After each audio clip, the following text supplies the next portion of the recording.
details. Square decides to move their E3 announcements. Oh, how nice. Oh, and by the way, Splatoon Round 2 of the test fire arrives this weekend. Are you guys as ready, as excited as we are? Okay, all this and so much more in tonight's episode. As usual, our Master of Ceremonies and Sound, Zach, could you please, sir, cue the music?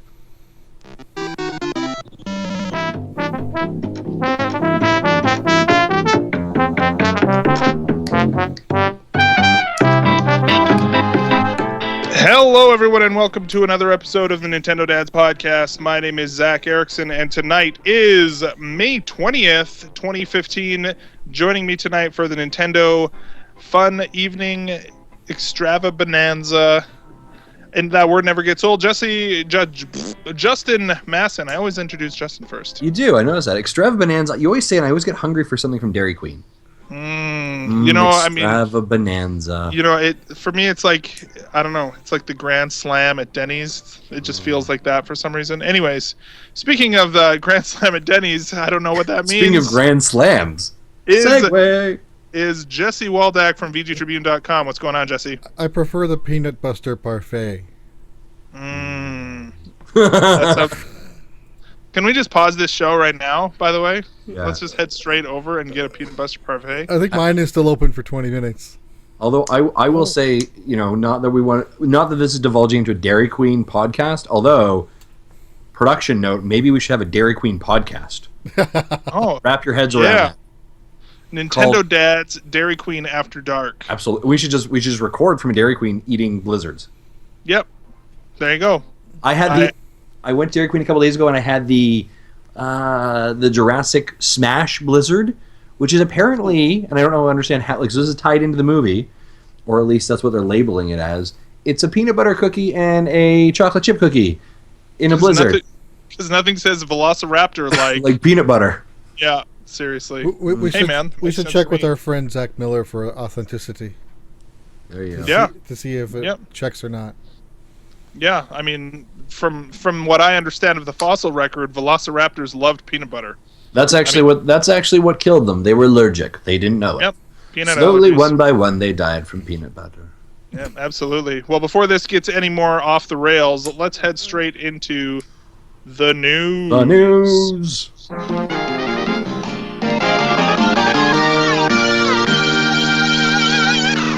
Wow, that hits with a little bit more punch than I was remembering. So, first thing in the news, we have the championship details have been revealed, and a whopping 8 Best Buy locations have been announced for May 30th, which is this week from Saturday. Is that right? Yeah. The day after Splatoon drops. Yeah, awesome. So, so there will be 8 locations, those locations being San Francisco, California, Torrance, California, Miami, Schaumburg, Illinois, Maple Grove. Was that Minnesota? Yes. I think so. Sure. Minnesota. Yeah. Minnesota, don't you know? I don't know. Says the two Canadians. Yeah, like we have a leg to stand on there. Like you grew up in Minnesota, Island in City. case you didn't know that. Oh, really? Yep. I didn't know that. Yeah. The more you know. Dallas, Texas, and Tacoma, Washington. Now, have they said anything? So, I mean, obviously, these 8 stores, this doesn't surprise me, but it does maybe leave me a little bit calloused a little bit. I don't know. Like, obviously, this sort of Nintendo World Championship is more of a PR stunt than it is than an actual sort of World Championship. Otherwise, there would be more locations for this, right? Like, and probably more tiers of competition besides 2. Exactly. Yeah, exactly. So it's basically the winner from each location then goes on to the finals. Is that how we were to understand? Yeah, that's exactly how it happens. I think they're also having 8. They're handpicking 8 of the non-winners, for a total of 16. Really? Right. So probably the winner and the first runner-up of each, or some sort of picking and choosing. Yeah. So how are you guys feeling about this? Do you know what? I remember I'm looking up some information here on what I actually am remembering, but what other information do we have on this Nintendo World Championships? So a couple things that actually came out this week that we did find out. So I'm actually at e3.nintendo.com, where they actually have a little bit more information about the event. So we've always asked, like, what are they playing? So we finally found that out. They said you compete for the highest score on championship mode in Ultimate NES Remix game for the Nintendo 3DS family of systems. Games and systems will be provided. I would be so screwed if I even did go. If I had a chance to go. So obviously, and I saw some other information earlier this week, and I should have flagged it. But they mentioned some of the games they'll actually be playing. So I think it's going to be playing like in the Ultimate NES Remix stuff, like Super Mario, and you have to collect the most coins in like 30 seconds or something like that, or get the highest score in Super Mario 3. So they're leaning into that content, and obviously hand selecting very specific games within the Ultimate NES Remix game to play for individuals. Something that's definitely score based. Yeah, this is really this is not worthy of the Nintendo World Championships name, is it? Like really, like, so I've played Ultimate NES Remix, and this is actually where they compete for the high score in championship mode in Ultimate NES Remix. Like, that is super lame. Am I wrong? Like, am I being too harsh in saying that? Like, no, I mean, I think what they had the opportunity to do, but they didn't. I mean, I think they're leaning into a little bit of the nostalgia of obviously back 25 years ago when the championship was announced, and the era at that time was NES games transitioning over to SNES games. However, I think to pay it a bit of homage to where it is, this should have been more of a playing something a little bit more. I want to use the word current. There's no reason why they couldn't have made like a couple levels in Mario Kart, a couple levels in Smash, right? Like this feels like, did somebody really need to try and move some Ultimate NES Remix games off the shelf and was like, what we could do? We could make a competition based on a section of this game, and then surely for people prepared to come play, they'll have to go pick up the game and get ready. Mm-hmm. Right? It kind of feels like a little bit of strategic marketing. It feels a bit weak.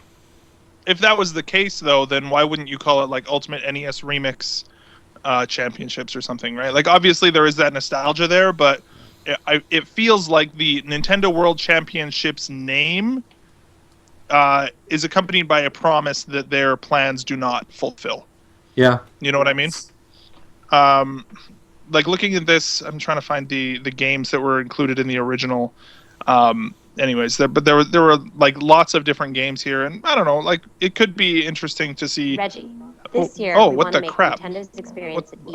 What? Oh, thanks, Nintendo. Nintendo had an autoplay video on their freaking website. Thanks, Nintendo. I don't know. Anyways, that's a little bit underwhelming, honestly. I mean, it kind of mirrors their whole only delivering Mario Maker to Best Buy for me, frankly. Where it's just like, yeah, I mean, like, they're promising something, they've done it, but it's kind of, I don't know. So I find this interesting. So I went to if I wanted to register, like, they have a PDF registration, regional qualifying tournament registration form. And so there's like a wristband. So people are going to get wristbands. They have to like write down numbers on wristbands. But they have 4 sections in here that this section is to be completed by the Nintendo representative. Wristband number. Championship mode final score. Okay, makes sense. Super Mario sub-score for tiebreakers only. Super Mario 3 sub-score for second tiebreaker. And Dr. Mario sub-score for third tiebreaker. Like, they're Weird. really drilling down to the sucker. Yeah, like, what is the... So, they're just not being very clear on this, I think, is what kind of is frustrating to me. Like, because championship mode, if I remember correctly, is just kind of a random sort of assortment of... I don't know. Anyway. This isn't going to be as random. This is just the same 3 games over and over again. Yeah. I also very much enjoying their website where it says the first 750 eligible attendees in line at each location will be provided with a wristband to compete. 750 people potentially to each of these 8 locations. For those of you that are just doing quick math, 6,000 people could potentially try and qualify for this. Here's the thing. For 16 slots. For 16 slots. And then here's the thing: if I am a Best Buy employee at any of these locations, I'm off that day. I am not. Oh yeah, dude. He probably wouldn't even be eligible to compete. Oh no! I'm not trying to compete. I just don't want to work there. Oh, 750 angry Nintendo. The same goes for their E3. Their E3 conference. That's true. That's true. True. Yeah. I know the lines get insane on the the Wednesday and Saturday events at Best Buy during E3 week. Like I was there for Smash last year, and the line was bonkers. Yeah, it's pretty nuts. And I don't know. Like when I was there, it wasn't too bad, but I was there a little bit early. Honestly, though, they just opened their store to the unwashed masses. You know what I mean? It just is a little bit rough. But I think the store learned things after the first year, and the second year was a little bit more controlled. Yeah, I'm not even sure I'm going to do this third year. Mm-hmm. Yeah, I'm not too keen on it either. But I mean, who knows? We'll have to take a look at that. Now, I'm going to say this actually before we segue out. If any of our fans are at any of these locations and will be competing in any of these competitions, feel free to record video, photos, audio, and send it to us. We would love to hear it and share it with our audience as well. So kind of like a roaming reporter for the Nintendo Dads podcast for any of these locations that you might be competing at. And I know Dave, a good friend of the show, usually listens. Maybe he's near one of these locations that he can maybe go to Long Island, New York. Like a on the ground sort of report. That'd be great. And you know what you'll get from us is a thank you. Yeah, and I mean, if there's one thing that our audience has proved to me over the past several months, you never know what you are going to get. Never. Yeah, I know, it's crazy. Moving on. Well, before we move on, I have two more comments. Okay. One is I'm still convinced Nintendo in their little Japan island nation, if there isn't water 100 miles away from a city, they don't think it exists.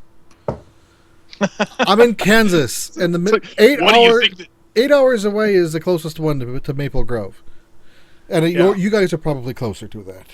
And not only that, but like this has like the Nintendo World Championships. It's the classic sort of like this is funny, like from a Canadian perspective, it's like, oh, the World Championships, just like the baseball United States League is the World Series, the Nintendo of America 8-store thing is the World Championships. Right. Like really? Anyway. And the last thing I want to say is, if Nintendo doesn't have Fred Savage with a power glove on stage, they're doing it wrong. Oh man, didn't he say something on Twitter like he wanted to be a part of it? Like wants tickets? I don't know, but if he does, that's awesome.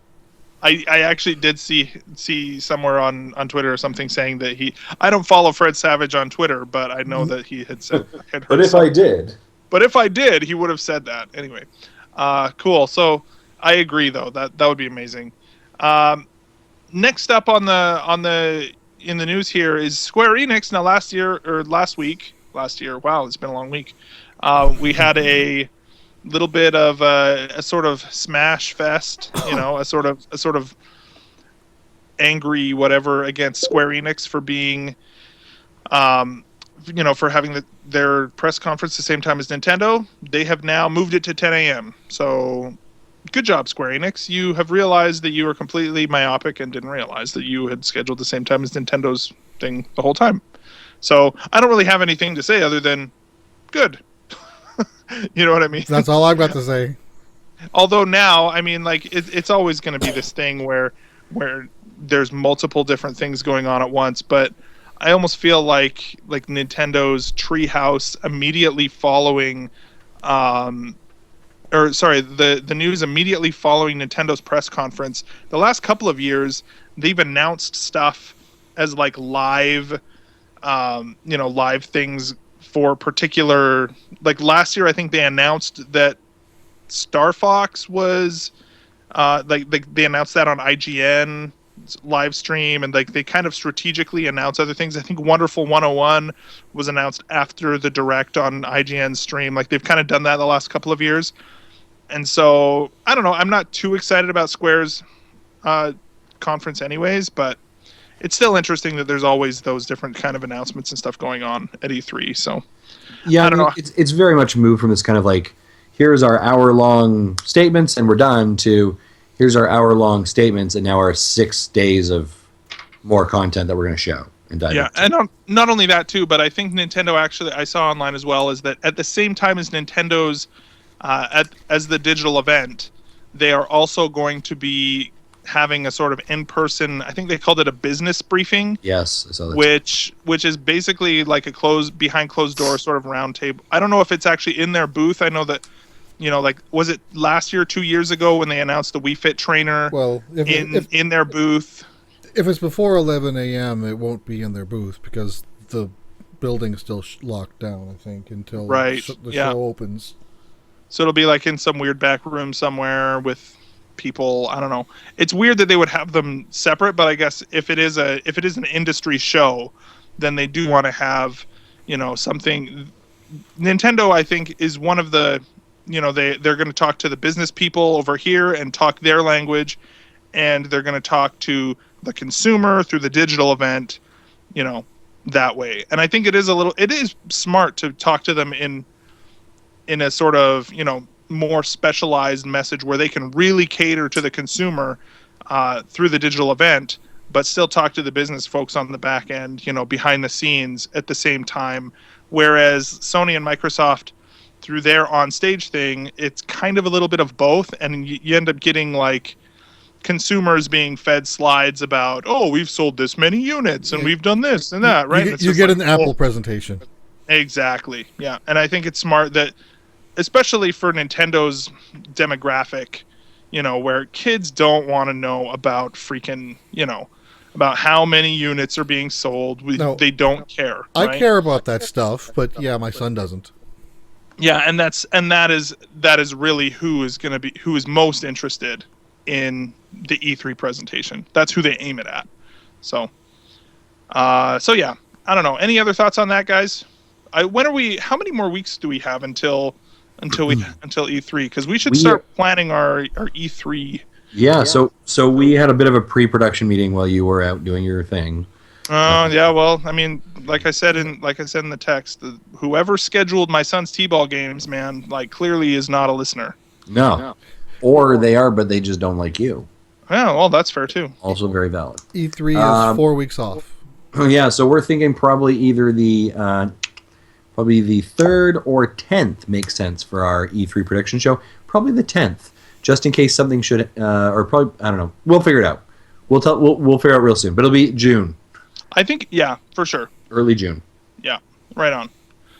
Cool. Well, moving on to the next one, we have Stretchmo, right? Yeah. Is our next thing here. Now, it's interesting. This kind of just came out of nowhere. By the way, it's called, what's it called? Fullmo? Full blocks? Fullmo, I think. FULL-MO. Oh, wow. That is terrible. In Europe. I think, well, because the other ones are like fall blocks and pull blocks or something like that. So I think it might actually be full blocks. But then full blocks and fall blocks or drop blocks. Let's find out. Anyways, no, Justin, you have in the notes here, it's an interesting approach to content, and I totally agree. Like, let's talk about that for a second. What are you thinking? Yeah, so I was actually trying to pull up the complete content on that. Did anybody else buy? So I haven't. I played the demo. So here's what happened. So to the point, it was very soft launched, is the best way I could call it. There wasn't a lot of fanfare. We didn't know this was coming up. So the approach is that it's free to download, and what you get to do is if you've played Pushmo, Crashmo, any of those kind of games, this is a very similar premise. You have to get to the very top of this structure to save said child, get to the flagpole. You take your choice of what you want here, essentially. Mm-hmm. But what they did here is it's a free game for the first 7 kind of missions, or what I would almost call tutorials, right? They essentially get you to learn about the game. After that, what they do is they offer you packages to buy of content related to the game. So, for example, and I'm sorry, I'm trying to find the actual content, the prices on that. But as I recall off the top of my head, the first one is like $5.99, and that gets you 100 levels of Stretchmo. Okay, so that's fair enough. The next level after that is what they call, I think, like it's something about like animals or items, and essentially that's 50 items or 50 levels at $2.99. Then they have another one which they're calling, which is essentially challenge levels, and in this case, there are like enemies that are introduced, and there are like trapdoors, and that's another 50 levels at $2.99. And then they offer another package, which is $2.99, which is like NES levels, and it's a tribute to NES games and sculptures that you kind of get to go through and try and complete that way as well. So in total, so like character sprites like Samus and Mario. yeah, exactly. So I think in total the grand total package is, if you want all four of them, is essentially I think $15 or $16. But There's a bundle deal though, right? there is a bundle deal for it comes to a total of $9.99 US, $10.99 in Canada, yeah. In Canada. Yeah, which is a pretty similar sort of model that they have done in other, like the Street Pass games. It's a pretty similar model, I think. So, sorry, I apologize. I finally found the page. So the package I was talking about was Papa's Blocks NES Expo, Sculptor's Square or Poppy's Sculptor Square, Corrin's Fortress of Fun, and Playtime Mallow's Playtime Plaza.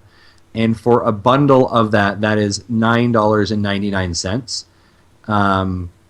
And individually, Playtime Plaza is $4.99, Sculptor Square is $2.99, Fortress of Fun is $2.99, and NES Expo is $2.99. So, but you can get all four for a total of $9.99 USD. Very cool. Right on. I don't know. I played through the first seven stages, and I liked it, but it felt like honestly what I did was, because I have both Pushmo and Crashmo on my system, I played through the 7 levels and then was like, I'm just gonna go play more Pushmo, and then I just launched Pushmo and played Pushmo for a while. You know what, Zach? To be honest, that's exactly what I did. Like, I finished my 7, then I was like, oh, yeah, I'll go play some Crashmo now, right? Like, this is a series that, and this whole idea of like stretching the content is kind of it's a different way of approaching it, or it's kind of fun. But I mean, is that fundamentally changing a whole lot? I don't know. I think the interesting approach is how they're looking at delivering content. Mm-hmm. Right? You can bundle and choose what you want. But I mean, the moment you say like, okay, so I was looking at it, I was like, oh well, you know what? I think that maybe I'll get the Playtime Plaza is 100 levels. That's always good. So I'll get $5 there. Well, of course I want the NES Remix or NES Expo because I'm a NES fan. So okay, there's $8. Well, at that point, I may as well just buy it, right? I may as well just pay the extra $1.50 or $2 and get all of it. Mm-hmm. Do you know what I mean? So it's not like there's these bundle packages, but I don't know. It doesn't really feel like you're getting a better deal. It just kind of feels like if you buy more than one, you are pretty much. If you can just be like, no, I just want Sculptor Square. Yeah. And that's great for you. Or I just want Sculptor Square and NES or NES Expo, and that's great. But the moment you're kind of thinking, you want something a little bit more, you're going to be paying it. So I don't know. It's kind of like just bite the bullet. Mm-hmm. But I do like these ideas of them putting through bundle packages ideas, and we saw this when they rolled out the recent Mi Plaza updates as well. Yeah, and I think that they've done this a number of times now, and it's awesome. Like, it's great to just have the bundles the way they are, and yeah, I think it's proving to be pretty successful for them. I think so. So good on them for sure. Yeah. So sorry, I'm just this computer is. I'm going to throw it out the window. I kid you not. It's kind of working. Just do so after you've exported the audio this time, unlike last week. No, well, it's just completely frozen. The entire computer is frozen, and so I'm like, but then I like almost quit, and then it's like, then something moves, and I'm like, okay, whatever. I'm not gonna touch it, and we're gonna just hope that it works. Would you like one of us to talk about the next topic as you buy time? Yeah, we're good. We're good. We'll just play it off. We're good. Continue on, and if we have to use the stream audio, that is what it is. I am going to be zen tonight. Cool. Yeah. So go on with the next topic, and I'll try and pull up my notes on my iPad while we're doing this. Sure. So the next topic is Splatoon Testfire 2. The Electric Boogaloo returns, folks. So that's awesome. So there is a return of the Splatoon Testfire, and I believe it's actually the 23rd, this Saturday, not the 29th, the 23rd. So this is great, yeah. So Nintendo announced on Twitter that they said, "Hey, we're going to bring it back. We're going to have another." Which I think is awesome, right? Which is it's awesome, but you're only literally giving us 1 hour. Yeah, that's true. Like you couldn't have done again, we're back for 24 hours. Here are the 3 sessions. You're literally saying there's just 1 hour. So this is, we talked about like system testing the servers. This will be the hard test. Yeah. Right? Because actually, that's probably why they're really doing that. Absolutely. Right? Everybody's trying to go into 1 hour. Yeah, no, that's a really good point. Are you guys excited to get back in?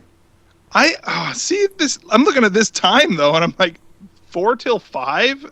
Really? Like 3 to 4, 4 to 5, 4 to 5 our time, right, Justin? Yep. 5 to 6 Central, 6 to 7 Eastern. That is literally like, I don't know about you, but like between 3 and 7 p.m. for my family, that is like meltdown Central time. Like that is where like things continually get worse and worse over the course of the day until it all culminates at 7 o'clock. So, like for me, and maybe that's a little bit more negative than I intend, but the point being that is a really weird time to have. Like, why is this not Friday night? You know what I mean? Like, I don't understand why they have chosen the time that they have for this test fire. It seems like it's not. If the point is that they want to get as many people as possible in there to really do an amazing stress test, that is, at least to me, it seems like it's not a very good time to do it. But maybe I'm projecting my own experience too much onto this whole thing. So I don't know. What do you guys think? I feel like at some point Nintendo ran some analytics data that said the highest point of time on a Saturday that your users are online is the following window, right? Yeah. And then they're like, oh, then that's what we're going to use. I feel like there's probably some data to back up this idea. Maybe. Yeah, that makes sense. I don't know. I just can't picture them like randomly like, okay, so Jesse, you've put all the times in a hat? Okay, perfect. Shuffle, shuffle, shuffle, shuffle. Hey, look at that! Dartboard, thunk. 1 a.m. Yeah. Yeah. It's almost, well, I mean, that is how they dealt with the Amiibo launches, right? That's almost 1 a.m. Japan time. Yeah. But I don't know. But overall, are you guys excited to get back into it? I am. Yeah. I mean, it's a week away. Whether or not I get into it or not, I'm kind of indifferent on whether or not I actually get back in, because it's a week after that, or literally less than a week after that, I'm going to be playing it anyways. So I'm not in that big of a rush to change my schedule around to get it to work. I feel like I got a good enough taste. You know what I mean? That whether or not I get in, I'm not too worried either way. And it's also very strategic that less than a week after that, the game is coming out. It was trending in Twitter when it dropped, right? So there's a lot of like strategic marketing things that I think are being used here to try and move the dial on this for sure. Mm-hmm. I know that like for my kids, like I didn't tell them that this next test fire is coming up, but if we're here, we're gonna play it together. But my kids are super pumped for Splatoon. Literally today, my oldest is like, "Hey, Dad, can we watch a Splatoon video?" I was like, you should hear my son walking around our house. Like he has this funny sort of. He's singing the jingle, isn't he? He's singing the jingle. He's not the Squid Kid one, but he'll just kind of be walking around going, da, da, da, da, like just like whatever the music is in the game, right? I was expecting the Squid Kid, but no, not that one. Thank goodness. We were at EB Games Canada or EB Games yesterday, and they always have these kiosk stations within there. And my girls went like right over, and they're watching the Splatoon demo and the commercial they have there. Today, my oldest said, "Hey, can we watch the Splatoon Direct?" I was like, "Okay, sure, why not?" right? And they're literally pointing out like, "Oh, Daddy, we didn't try that weapon. Oh, Daddy, we should try that." And I was like, "Okay, this is interesting." Mm-hmm. Right? Like this is the very first time I've ever seen them like very actively engaged in wanting us to bring a video game home for them to play, as opposed to like, "Hey guys, I picked up this video game for you guys to play. Let's play together." This is like my oldest literally said to me, she's like, "Hey, it's my birthday. Mm-hmm. Can I have Splatoon for my birthday? Because that would be nice." And I'm like, "Who are you?" Wait, what? But I mean, like, we're gonna get it, sweetheart. But like, this is interesting. That's funny. So yeah, I know. Like, my house is just rocking and ready for it. Yeah, we're my son's ready for it too. We're pretty excited. We were actually just at the mall today, and he made sure we went to EB Games, and he wanted to look at all the games, and he saw the kiosk, like the Wii U kiosk, and he was like, they had this Splatoon video, Yep. and so we sat and he watched the entire thing, and was just like, and I was like, "All right, buddy, let's go." He's like, "Dad, the video's not done yet." I'm like, "Oh, sorry, didn't mean to, you know." Back that up, Dad. We are not done. Yeah, Dad, what is this? Like, come on. So anyway. Yeah. Cool. Finally, last thing on here. I'm going to see if this works. Maybe. Nope, it's just going to give me a weird ad. Never mind. Anyway, so the last thing here, Nintendo pulled a fast one on us. And is that going to work? Nope. We have an announcement. That's not that. Never mind. See, this is what happens when I try and. Huh? No, that was. It was the Bowser Castle theme from the N64. Come on. Oh, okay. Anyway. Well, I'm I was going gonna to try that and tune be in cool. one note. What do you expect? I know, right? It was not very good, but anyways. There's that for a dated reference for you. Seriously, all I wanted to do was do that, and it just wasn't even going to work. So anyway, so Nintendo now has announced that Bowser, this Bowser guy, is the new VP of Sales. Oh, hello, are you guys there? We're still here. We're excited to be here. What is going on? I suddenly have zero sound. Okay, can you hear me now? Yes. We always could. Weird. I don't know what the heck happened. Anyway, so I'm going to have to go back and fix that. This computer is being weird, but it's working again. That's all that matters. So basically, so Nintendo announced today that Bowser is VP of Sales in Nintendo. So what exactly does this mean? Because I don't know who this Bowser guy is. Clearly, Bowser is not. It's not the Bowser. It's what's his name? David Bowser or Greg? I think it's Greg Bowser. Greg Bowser. I looked it up during dinner because I was showing my wife. But Jimmy John Bowser McGillicuddy. Oh boy, this is embarrassing, guys. Yeah, Doug Bowser. He will now oversee a variety of sales-related Nintendo functions, including sales, in-store merchandising, retail strategy, and retail marketing. at least I picked a four-letter first name. There you go. Oh, So who is this guy? Who's done our due diligence on this? I'm not entirely sure who this Okay, so he came from Electronic Arts, where he worked there for since 2007. He was most recently, he was vice president of global business planning, a role that made him responsible for EA's console, PC, and mobile game forecasting. And then prior to EA, he worked for Procter & Gamble in a variety of sales leadership roles in both Asia, Latin America, and the U.S. So he has a bachelor's degree in communications.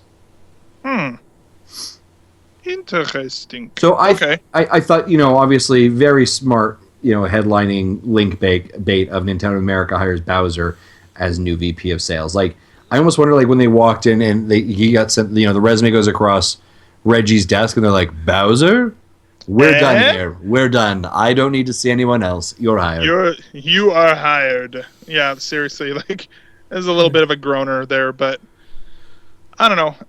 It still doesn't cool. compare to Reggie and his past jobs where he worked for some pizza place that had the Noid. Do you remember that one? Oh yeah, Domino's. Domino's. That was one of Reggie's things. Yeah, I don't know. It was a groaner. I wasn't too sure with this, but I don't know. Whatever. But the way Nintendo titled that PR was just awesome. It was yeah, it was. The pretty title funny. was Nintendo of America hires Bowser as VP of sales. Yeah. And you were like, what? Yeah, it was good. Well, What was- I think this is a great example of it. I mean, and a couple of days ago, they did. Toad took over Twitter, their Twitter account, using the hashtag Toad Advice. Right, so they've done these kind of things with their characters, where they're kind of having this fun kind of interaction through social media and through these channels to get their fans. So when this came through, kind of on the media press call today, it wasn't like I was literally expecting to see a picture of like Bowser in a bow tie, kind of standing in marketing of something, like, you know. So yeah, I thought it was really clever. Well done. Yep, touche. Right on. So cool. Is there anything else on the news here? I'm kind of running different. I'm gonna figure something out. My apologies to everybody for my awesome computer issues. It's yeah. Anyway, so anything else before we head into our what we've been playing? No. All right, let's head into it then. Right.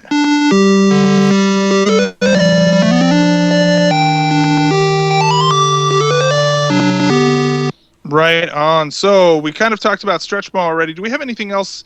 I played it. It's an interesting addition to the sort of formula, right? Now, I played a lot of Pushmo and Crashmo and Pushmo World, and this is the first one where I was like, oh, this again, huh? Like it's a little bit different, you know, like granted it's different, but okay, you know, like I don't feel that much more excited about it. It's like it's more like Pushmo than it is Crashmo. Crashmo was quite a bit different in that you pull things and the gravity would change it, whereas Stretchmo feels more like it's obviously where you're pulling it. I think it can go 2 spaces, right, in any direction, and so like it ends up being, but you can do it in all 4, or back and forward and left and right within that 3-dimensional space. Whereas I keep saying pull blocks, which is the European name. Pushmo is just backwards and forwards, and there's no left and right, and there's no sitting the starting point in the center of the space either, right? It's all, you're either pulling it out or but you're not stretching it in 3 dimensions, or I guess it's still 2 dimensions instead of 1 dimension. But I guess that kind of makes sense. So I don't know. I liked it, but like I said before, I was just like, oh, I guess this was kind of fun. I really enjoyed playing Pushmo. I'm gonna go play Pushmo, and then maybe once I beat Pushmo and Crashmo, then I'll come back to Stretchmo. So I don't know. Justin or Jesse, any other thoughts that you guys have on that? I was kind of the same with you. Like after I played, I was like, oh yeah, this is fun, but I still haven't finished Crashmo or Pushmo, so I'm not necessarily going to spend my couple bucks to just, which is a little bit like, I don't know, of all the things that they could be making, I feel like really made another one like that's like the 4th one now, like in the single generation. Why don't we make something a little bit, I don't want to sound ungrateful, but I haven't finished what you've given me already. Especially since Pushmo and Crashmo, there are so many levels in those that I was just like, and some of them get quite difficult. So maybe I'll just, I don't know. We'll see. I'm not super crazy about it, but yeah, I never got into the series. I bought the first one. I think I got into like the 6th or 7th level of the tutorial. Didn't even finish the tutorial levels, and I already got stuck. I'm like, yeah, I'm not going to put effort into this. And the Europe version, the Europe name of Stretchmo is Full Blocks, FULL Blocks. Which the other one is Pull Blocks, right? So it's like that's, I don't know. It's an interesting F instead of a P. Yep. Yeah. So anyway, that's really about the only impressions I have of that game, is more of the same. Justin, you started playing Swords and Soldiers 2. Yeah, so I have got a demo copy provided by the developer. So it's awesome, a review copy. So I have been playing it so far. Did either of you guys play the Sword and Soldiers, the original?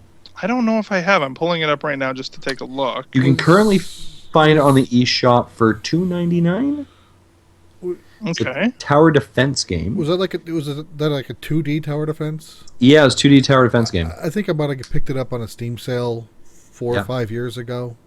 Yeah, it was originally the original Sword and Soldiers was released in 2009. It was an award-winning game. It was released in 2014 on the Wii U that you can purchase again for $2.99. This is their sequel, Sword and Soldiers 2. That's coming out. I've had my hands on it for now a little bit. I can't really tell you much of too much of what I think of it. But for those of you that kind of like tower defense games, if you've played the original, this will probably be right up your alley. Next week, I'll be able to provide a little bit more detail, and we are going to be posting a review, or I'll be posting a review on VG Tribune's website about it as well. So check it out there. It's. I like the art style of this game. That's pretty cool. And I guess when I'm I can talk a little bit probably about some of that stuff. The art style I thought was really nice. Like that was actually one of the things that first and foremost popped out to me.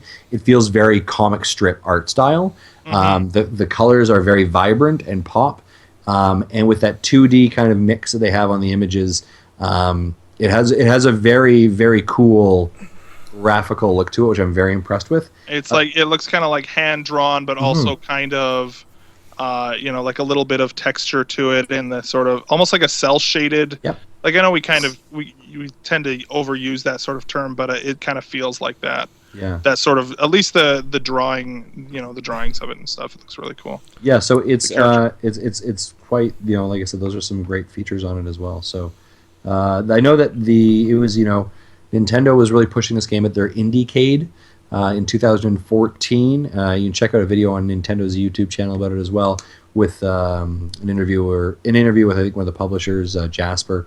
And then they also, it's been on the eShop. Kind of when you go in the eShop, it's on the landing page there. That's coming soon. So they've done a lot of a pretty good job promoting that this game is coming as well. So this is be aware of it. But I'll have more of a in-depth review for it next week. But that's kind of what I've been playing. Very cool. Finally, this has been out for a couple of weeks now, but the full game is coming out on Friday. And that is Puzzle and Dragons for 3DS. There was a demo that came out a few weeks ago, and we just haven't had a chance really to talk about it. Jesse, I know you've been playing it. Justin, have you played the demo at all? I have. Right on. I've played it as well. So, let's just kind of... Jesse, why don't you start us off? How are you feeling about this game so far? Well, let's say I played it once. I really... I overall, because this seems like more like your... Sorry, go ahead. Yeah, overall, I think it's a poor demo. I think that's very good. They give you two levels, a beginning level and an expert level. The beginning level is boringly easy, and the expert level is... wicked hard. That's putting it nicely. Yeah. Yeah. It's really hard. There's no indication of how much you have to deal with the easy versus how much you have to deal with the hard in the end game, and there's no intermediate levels. If they gave us a level of an intermediate stage, that might have been at least more of a well-rounded demo. Mm-hmm. But it almost feels like they drop you right into a really difficult sort of in the expert one where you're like, oh crap, like I actually it became very clear very early that I needed to have a certain kind of team, and I had chosen the wrong team, right? Which you can always replay it and try with the other one, but if you're not good at getting combos, you're hosed. Yeah, and so I feel like team composition in this is going to be pretty key, I feel. For those of you who haven't played this or are aware of what Puzzle and Dragons is, it's kind of a mixture between... I don't want to say... It's kind of like Puzzle Quest, like the battle system, but it almost feels like it's more... like it's a little bit more real time as well. Is that a fair sort of explanation of that, would you say? Yeah, and with the gameplay is similar to something like a Candy Crush, but instead of or but instead like of Candy, Bejeweled or something. but instead of Candy Crush and Bejeweled, where you're only limited to move two adjacent pieces, you can grab a piece and move it all over the board, shifting every piece around it as it moves. It seems like that is the key, right? That's the trick to being really good at it, is having the right path. And you got to be able to line up those combos. Otherwise, you're not going to get anywhere in the expert level. Yeah, for sure. How are you feeling about it, Justin? How did you do in the game? Yeah, so I mean, I agree with both of you guys. You know, they have the intro level and then the expert level, and I got just destroyed in expert. Yeah, right? Like, it was a bit ridiculous. You know, and I said it on the pre-show, our Periscope pre-show on this. This feels like a game that would have been a prime game to be the inaugural Nintendo mobile game in the App Store. Because this game already exists, Puzzle and Dragons, on the App Store, just not the Nintendo skin of it, that you could download for like, $3. That feels like what this should have been. This is, I don't know, in my opinion, like when you compare to something like a Pokemon Shuffle, where you have this premised idea of match 3 games, which was a free game, right? I've been playing Pokemon Shuffle since it came out almost daily, which is sad. I hate match 3 games. You're still playing that game, hey? I am on level 145, and I have captured almost all of my Pokemon. Wow. Yeah, I apparently do believe you have to catch them all. I don't know. Yeah. I only got into the 30s in that before I kind of went. I fizzled out on that one. I'm impressed, dude. That's great. Yeah, I'm just. You want some of this? You want some of my Charizard? I don't know what that means. I don't know what it means, but I want it. That makes all of us. Yeah, it feels awkward. And at least. But I think when you compare it to something like Pokemon Shuffle, this game feels like it should be free. It feels like if it shouldn't be free, it should be like $5, not 30. And I think it's 35 in Canada, 30 again in the US. Someone in our Periscope made the comment today of like, I don't want Puzzle and Dragons. I want the Mario Puzzle and Dragons. Yeah. So how about you just give me that for $10? Yeah, that is the part of this entire thing that is so confusing to me, is why have they bundled these together and not allowed us to buy them separately? If it's $30 and you want to sell a $30 bundle, fine, but like break them into 15, or if you want to pull a Bayonetta 2 sort of deal and have a $20, $10, that's fine. That's right? what I was going to say. They should have done it like Bayonetta. Have them both marked in eShop as $20 each, and then you buy the first one, the second one goes down to 10.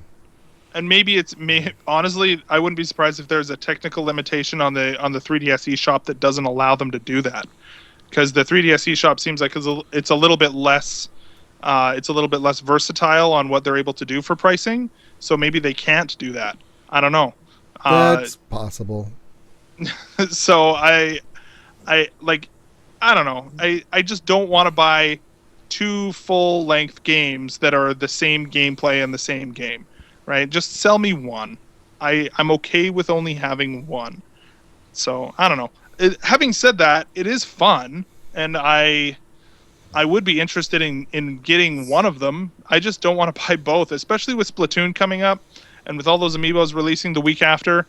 This is not a priority for me right now. But I'm also, I don't know. Maybe I'll pick it up when things get a little bit slow again. But I don't know. With E3 coming up, I have a feeling that there's going to be a bunch of games I'm going to be excited for again. I don't know. But again, if this was a game that was on mobile, I wouldn't have an issue with it. Yeah. Do you know what I mean? Because like, I just got to, I'm waiting in line at the bank. I'll just pull up my phone real fast and I'll play a quick game of Puzzle and Dragons. Waste 30 seconds, bang, I'm done. Yeah. Right. Whereas opposed to currently. And I mean, yeah, the same can be argued of like, I could pull up my DS and open it up and load the screen and jump in, right? That's a little bit longer process. But when you compare it to Pokemon Shuffle, this feels like it was a miss. And we talked about this when this game originally was announced, that this feels like a game that should have been on an iOS or on a mobile device. So especially since I'm thinking of like the last 2 years that, Nintendo seems to have this sort of beginning of summer game release, right? So I think last year it was Tamagotchi Life, and Mario Kart, right? So one for each system. Mario Kart did great. Tamagotchi Life was actually really successful. Was it the year before that or 2 years before that was Animal Crossing? Those And 2 years ago, 1 year before Tamagotchi was right. So Animal Crossing, so Animal Crossing was released at the same time period. And for this game to be to the same audience, I mean, maybe they're trying to get that same audience because it's a puzzle game and so it's a little bit, casual. I don't know. It's weird that this game is filling that slot. It's not going to be, hitting that same demographic, I don't think. If they are trying that same strategy again. Maybe they're mixing it up and we'll see how it works, but I'm not too super stoked about it. I know that. And if you are someone who does love this and you want to prove us wrong, please give us a call. Absolutely. We'd love to hear why this is like the best thing in the world. Not because me, we're prove just I'm a wrong. little confused. Yeah, and I'm again, this isn't even necessarily a game I'm not interested in. It's just not a priority considering all of the other things that are coming out in the near future as well.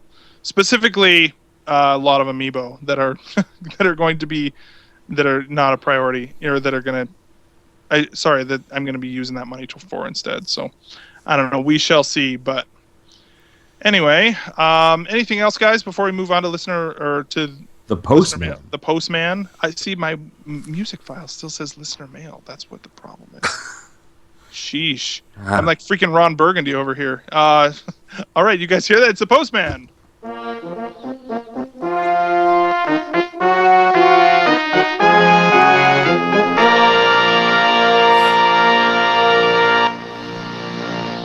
All right, the Postman has arrived, and with him is our listener mail for today.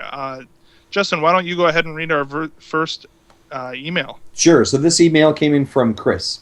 Hey guys, ever since I was young, I've done my gaming via a Nintendo handheld. So Zach, this is actually probably right up your alley. You're a big handheld person. Yeah. I bought a Wii a couple years back and never use it. I guess I've just grown accustomed to playing on my own personal device. I've just been in a predicament where I hate television gaming and hate smartphone gaming even more. And that's fair enough, right? I really feel that if Nintendo is exiting the handheld market, that it's just that I just out, but I love. Leaving the handheld market, that I would just be out. But I love gaming. I need help. Should I even be concerned? Yes, I'm probably as confused as you are right now. That's fair enough. So Chris is essentially saying, like, hey guys, I love handheld gaming. There's a lot of rumors and thoughts that potentially Nintendo leaves the handheld market. If it's out, like, what do you do? Here's my thoughts on it. Is, first of all, I feel like Nintendo is not going to be leaving the handheld market anytime soon. I don't think that their approach to smart devices, quote unquote, right, like smartphones and tablets, I don't think that they are going to take an approach that will cannibalize their handheld market. Now, does that mean that their handheld market and their console market are going to merge? I think I still am a firm believer that is the approach they're going to take. Whether that's on a hardware end or a software end, I don't know.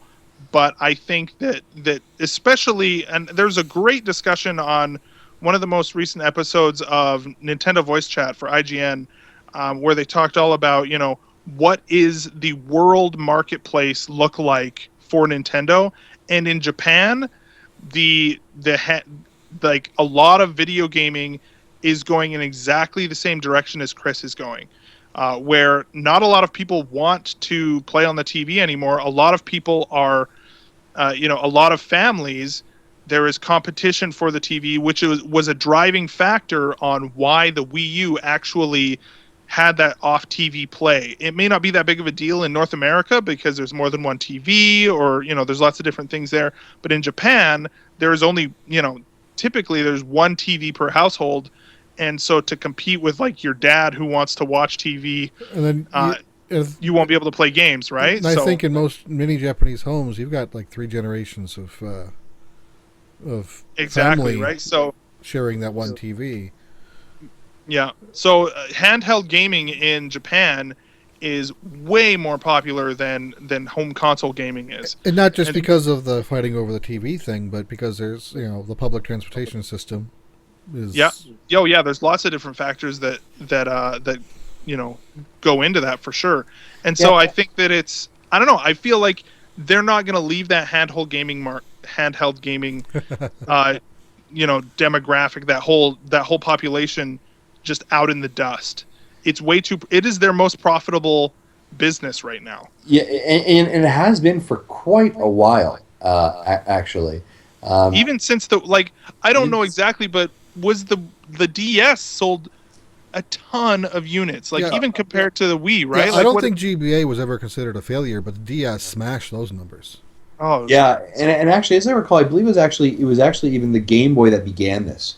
oh yeah, Nintendo traditionally, in any of their generations, sells more handheld games than they do home console systems. So the actual, in all truth and honesty, the handheld division is actually what's primarily helping to keep a bunch of the other divisions afloat because of the finances that they actually bring in. Typically, from what I recall from this is like a 3-to-1 ratio. And here's a great example. Hey Jesse, how many 3DSs do you have in your house?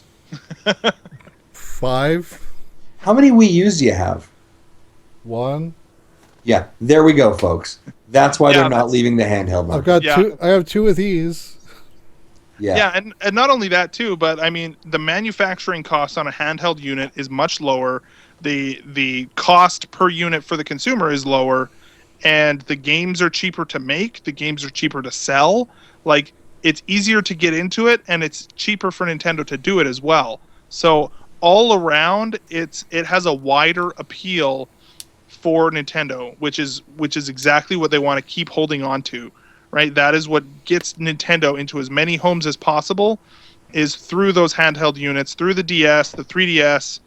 I mean, that's something that is going to continue going on. I feel they're not, if the next Nintendo system, if the NX truly is the sort of fusion system, I feel like it's not going to be just a simple, oh well, look, now the gamepad is a little bit smaller and you can play all your games on the go. It's not going to be that simple. I feel like there's going to be multiple SKUs so that you still have a really good entry level device like the 2DS right now, or like the old sort of, the original DS post price cut, I think. But I think they're going to, if they're going to be successful, they need to have that entry level be successful. And then So- for Zach and for the people not watching the live stream, when I said I have 2 of these as well, I was talking about GBASPs. Oh yeah, dude, I I'm love hold- my GBASP. I'm holding both of them up to the camera right now. Absolutely. GBASP is like, that is the best handheld. I'm gonna argue. Actually, I'm gonna go back on that. The DS Lite was the best handheld they've ever created. The and Game Boy Advance they sold SP. buckets of those things. Yeah, they did. I literally remember for Christmas, speaking of kind of like the Nintendo, kind of just how Nintendo permeates our culture and our society. A couple of, about probably 5 Christmases ago, I went out for Christmas, and my folks both had DSs. Hmm. And they're playing like games across like simple billiard games where it's the download games across, right, where I have the game and you can download it and try it. So Oh, playing yeah. these like billiard games, and I was like, okay, this is so weird. and then all of a sudden, like, my stepbrother walks upstairs and he's got his DS, and all of a sudden, like, he's like, oh yeah, I'm playing a game too, and I'm like, what is going on in this house? It's like, And- what were they like? Next Who thing are you know, they're like, and what did you do to my family? And then literally later that night, we're talking about my stepdad decides to be very generous, and he's like, "Oh yeah, I'm going to buy your stepbrother an Xbox. Do you guys want one?" And I was like, "Well, actually, can we have a DS?" Okay, sure. And so like later that night, we're out at Walmart buying DSs, and so moments so- later, we're sitting around. All of us are playing DSs. Before my wife went into labor with our second child, she had to be induced. We brought our DSs to the hospital, and we played Mario Party 10 or Mario Party on our DSs while she was kind of getting induced. And we just sat here with the kind of like, we're like, well, we've got time. You've got your DS, I've got my DS. Let's play a game and kind of just burn this time. It's And the in ultimate all game fairness, to though, get high on. and in all fairness, I think I might have won that game, but we had to call it early because our child got born. Excuses, man. I think I You know won. what? A win's a win. I know, right? Yeah, like I mean, come on. If you're not gonna like bring your A game, then just don't play. Yeah. If you're distracted, that's your fault, not mine. Yeah, seriously. But I mean, I think it's just their handheld consoles, and the nice part is, I mean, we've talked about kind of the whether you like the Wii or the Wii U and how you feel like one's winning against the other or not, or whether it's a flop or not. Consecutively, since the DS, Nintendo's pretty much hit their mark on their handhelds. Yeah. Right? Like There was a little bit of fumble out of the gate on the 3DS. a little bit, yeah, but they re-recovered, and I mean, sure, you hear us bitch that we don't get the DS with the face plates and this kind of stuff. You know, like first world problems here, folks. Really, but the thing is, I mean, fundamentally, when you pick up one of those devices, you pick up a Nintendo handheld, a device. You know it's solid. You know it's quality built. You know they've taken their time and effort to think about the product, and I think it's those kind of things that will continue to make Nintendo a desirable handheld video game console. And you know, we kind of mentioned recently my friend of the show, Chris Ross, and his son, right? He's playing his own little 2DS, and his son's playing 2DS, and he picked up a 3DS because he wants to play with them, right? Like it's just such a family family fun entry device that I think Nintendo would be. I think Nintendo said we're killing our handheld market, our handheld systems. I think that would probably be near the death of Nintendo. I think so. Yeah. I will now get off my soapbox. No, I totally agree. I mean, I've got this bin over here next to my desk that's got like an old school Game Boy, a Game Boy Color, an SP, a DS Lite. Like I have so much like handheld hardware in there. I totally agree. That I don't think that you have anything to worry about. If anything, I think the future is bright for handheld on Nintendo because we're probably going to be seeing a unification of hardware and software, which means that we are going to be getting more games on handheld than we are used to.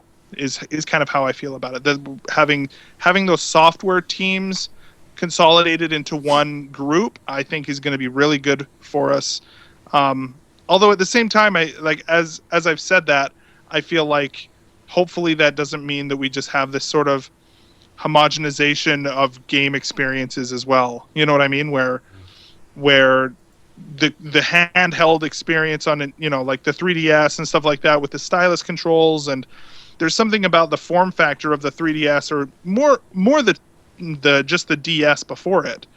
You know, you got some really cool experiences. And hopefully, if they do have that sort of unification, that you don't lose any of the cool, unique opportunities of that form factor. Just for a kind of a general statement for you guys, comparatively, how many hours a week do you think you play your DS versus your Wii U? I probably play my Wii U, I would say, on average, once or twice a week. And I probably play my 3DS 3 times a week on average. Okay, so you're playing your DS more. I'm definitely playing my 3DS more. Absolutely. Jesse? I think for the last 2 weeks I really barely touched either. But in general, if I'm in the middle of a DS game, it'll be played a lot more than if I'm in the middle of a Wii U game. Okay. And part of it is because it's handheld. If I'm, even I work from home, so even if sometimes if I'm just waiting for hear back, if I'm expecting an email, it could be 10 minutes. Instead of starting something that I have to interrupt myself just to get back to what I need to be doing, I'll take a 5-minute break, do something small on the DS, and then get back back to work again. Mm-hmm. Yeah, for sure. How about you, Justin? How are you? How do you deal? How do you play? Yeah, I find that, and I don't know if it's still the sweet, sweet glow of a new DS that's attracting me, but I find that I play my DS more than I do my Wii U. And it's not because there isn't the content on my Wii U to play. I have a bunch of great games in my queue to play, and It's fun experiences. But it's for me, it's those actual like the time, those, especially I think as a parent, it's those times that you find to play. Yes. If that makes sense. So for me, like in the morning, I typically, I get up, I get dressed, and I'll pack my DS in my messenger bag because I go to work, right? And I'll carry it with me throughout the day. And maybe I'm at work, I'm like, oh, you know what? It's my coffee break. I'm just gonna, pull up my DS and play some Zeo Drifter or play some Pokemon. Okay, put it away and go do something else. Okay, well, I'm taking my daughter to dance class. She's at dance class for 45 minutes. You can't watch. You just kind of got to sit in the lobby. Okay, well, I'll pull out my DS and play some Zelda, right? Or okay, well, my wife's outside doing some gardening. I've got 5 minutes, right? So it's more this idea of finding those minutes between times or that time there to play, as opposed to with my Wii U, I find I have to create very dedicated time to do that. Yes. Right. So we have our Wii U in kind of the main entertainment area of the house, right? Our living room where everyone watches the TV or whatever. So for me, it's very much kind of like, okay, my wife's done watching Survivor or something, and okay, or do you want to spend time together, like, or are you going to bed, or are the girls in bed? Is this a game we can all play together? And so I have to. It sounds funny. I almost feel like I have to schedule my time with the Wii U to play and engage in that content, where the DS fits into my lifestyle of what I need. And I think if someone had, and I talked about this after I had my experience with my DS, I think if someone said to me, you have to choose one of these systems, you only get one, right? You can take a Wii U or a DS. I'd take the DS, just because it just fits into my lifestyle better. And again, I love my Wii U. Like, I think it's a fantastic console. Some great games on it. Great time with. I love playing with my kids. There's so many good things about it. But just fundamentally, what fits into my lifestyle and how busy I am, I find that my 3DS is it. The only quarrel I have with my 3DS in its oddity is that I just wish it had a battery life longer than 4 days. And I know that sounds really dumb, but I'm like, it's on for 4 days straight, right? Yeah. And I'm like walking around and street passing. I'm like, oh man, I've got to recharge. It's been 4 days since I had to plug it in last. And yet I plug my iPhone in every 6 hours, right? Like, yeah. I don't know. Yeah, totally. Yeah. So I have my charging station for my 3DS right there by my bed, so I just slap it up there when I'm ready when I'm done. And I have the exact same thoughts. If I want to play the Wii U game, I almost have to schedule time, and it's even worse if I want to play a Wii game, because that's not even that my Wii isn't even in my office. That's upstairs on the family TV. Yeah. So if I wanted, I've been trying to get some time into Twilight Princess again. I was able to squeeze in the first 2 hours of the game this last weekend. And I want to get more in. It's just I've got to not only make time to play games, but to actually make sure no one else is up there using it. Mm-hmm. Yeah, and for us, like, especially with our Wii, like our Wii is kind of like, I don't want to say like is the family device, right? But like it brings family together to play, right? So do you guys want to play Mario Party? Do you want to play Mario Kart? Do you want to play Smash? Do you want to play Captain Toad? Do you want to play Splatoon? These are games I want to play with the kids together as a family collectively, right? We have another TV downstairs that has like the old Wii is attached to it, PS3 is attached to it, and an old NES is attached to it, right? Like, and it could very easily be like the video game room, but then I feel like if it's down here, it's isolated, and it's forgotten, and we just don't play it as much, right? And I want that kind of communal experience. So, interestingly enough, we actually just got a tweet from Dave, and he actually says he prefers his Wii U. Really? Yeah. He's probably a dirty liar, but that's just me. Yeah, well, he's wrong. My downstairs is very similar to your downstairs, except for Wii U's my Wii's upstairs, everything else is down here. I have the Wii U, PS3, PS4, a Retron 5, PlayStation TV, and an Ouya, all down here, which is my office area. So it's when I have time to play games, I have a lot to choose from. In fact, I have another TV over here in my corner. There's an old tube TV behind me that I have PS2, and if I can ever find an old N64 to pick up again, I want to put it on here because they just look better. The legacy systems just look better on CRTs versus LCDs. Mm-hmm. Yeah, totally. Well, right on. Yeah, I think as far as one thing I did want to say as well lately, for some reason, Chris also mentions the fact that he really doesn't like mobile gaming. I feel like, I don't know why, but lately I've been getting more into mobile gaming, and I would say, especially with Nintendo getting into the space, Nintendo is going to do some pretty cool stuff, I have a feeling. And I would not worry as much as it sounds like you're worrying about Nintendo, getting into the mobile space. I'm pretty optimistic with what they're going to bring to the table. So they're going to be smart with it. They're going to be very strategic, and they're not going to have a ton of games. So, like, what did they say that by the end or 2017 March? They're going to have 5 games. So that's not nuts, right? That's not that many games. It's going to be pretty decent, and just enough to give us some fun stuff. So yeah. Anyway, anything else? What do we got next here? We have a tweet as well. Yeah, I did some. Hey, what do you guys want us to talk about? And sorry, where'd it go? Oh yeah, here we go. It's at the Monster Atlas on Twitter. Yep. He says, "Hey guys, expectations for the next test fire. Do you believe anything will be tweaked or changed? New map rotations?" I think it'll be exactly the same as the first time. I think that's probably the best bet, especially since it's going to be for 1 hour. If they did any tweakings, they did it on the server end just for stability, and we won't even know the difference. Mm-hmm. Yeah, I agree. I think that it's going to be pretty similar. I don't think they're going to add anything that they, frankly, if they are doing all of these delayed content updates, and they're spending any more time on this demo, I think that they're crazy, and they should just freaking hurry up and get that other content finished as soon as possible and stop making demos, if that's actually what they end up doing. So that may be totally calloused and whatever, but that is how I feel about it. So I don't know. What do you guys think? Yeah, it's gonna be the same. They're not like, now. First and foremost, let me say, Monster Atlas. I wish they'd add another map or maybe a couple different weapons. But I think that they're just gonna rinse, repeat, kind of wash kind of thing. Again, this is a week away from the actual launch. I don't think they're gonna do anything new with it. No. Agreed. Cool.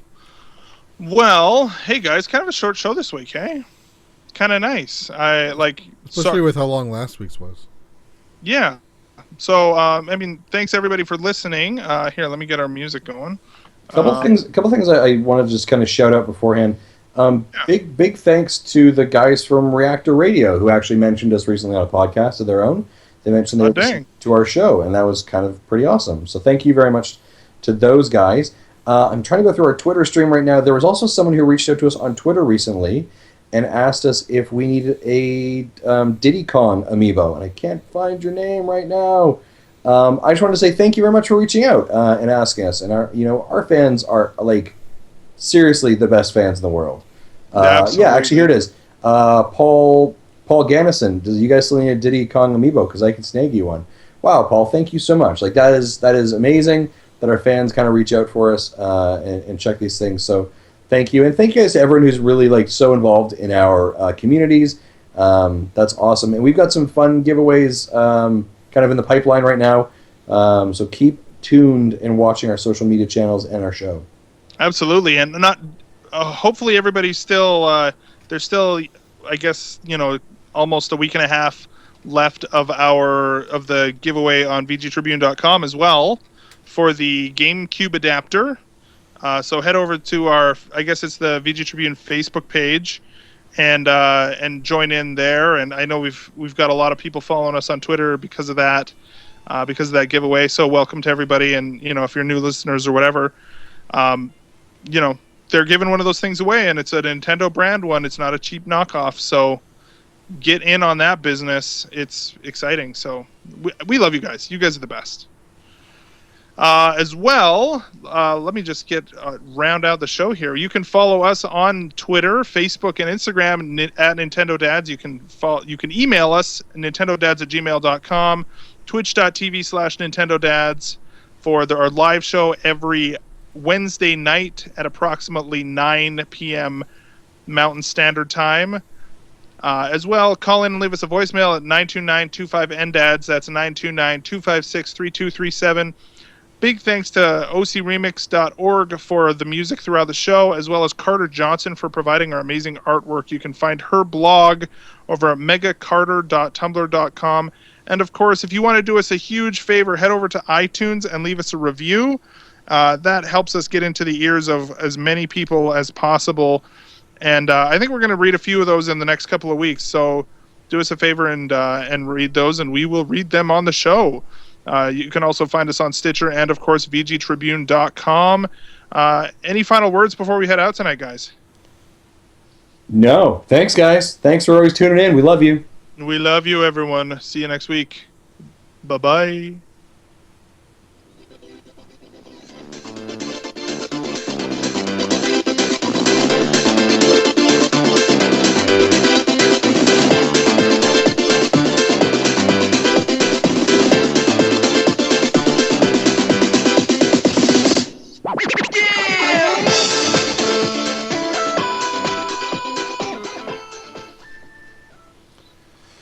Oh, the good times of podcasting. Good times. Sweet smell of a final episode of podcasting when you're done.